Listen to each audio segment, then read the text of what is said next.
Most of us grew up with classic American education. You know, you go through a unit, whether it was math, social studies, or English, and at the end of the unit you had a test. Then you moved on to the next unit because you had to get through all the chapters by the end of the school year. And some kids would do well, some wouldn't. Some kids got good grades and some didn't.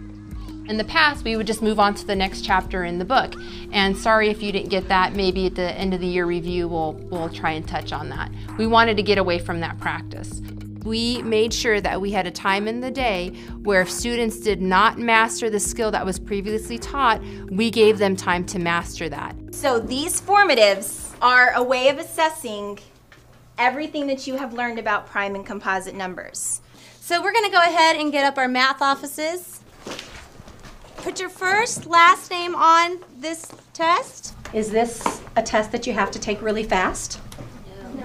What we do is we teach an objective, and that objective is calendared out for us. And at the end of teaching that objective, we would give a formative assessment, which is usually on Friday. Objectives usually last about a week.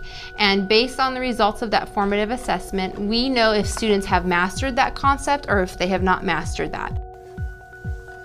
Then what teachers do is they get together as a grade level and they look at their formatives and they look at what students mastered that formative and which didn't, and they divide students into the Reteach group and into the Enrich group.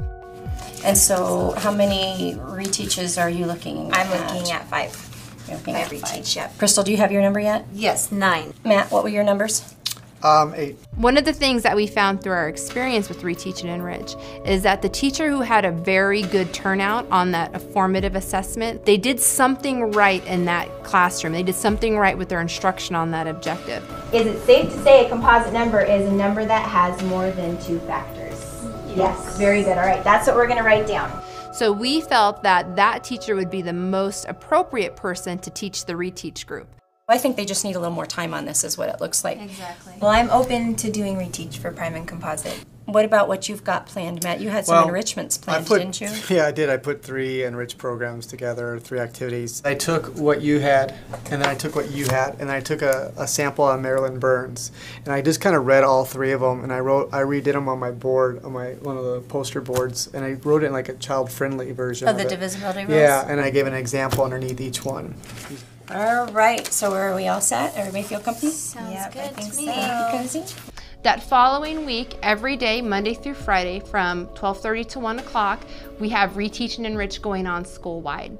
So the teachers that are teaching Reteach, they have that Reteach group and they stay with that group of students for that entire week. The enrichment students, they're split up and they would rotate between all of the other teachers in that grade level.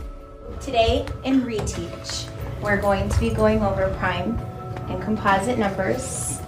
I think Reteach is kind of nice because if you don't understand something, you won't go on until you understand it, so you won't be confused with anything else.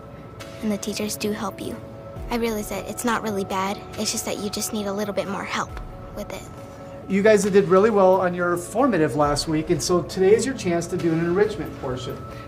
I really want to challenge you, and I'm giving you that option. Do you want to do prime and composite 0 to 100?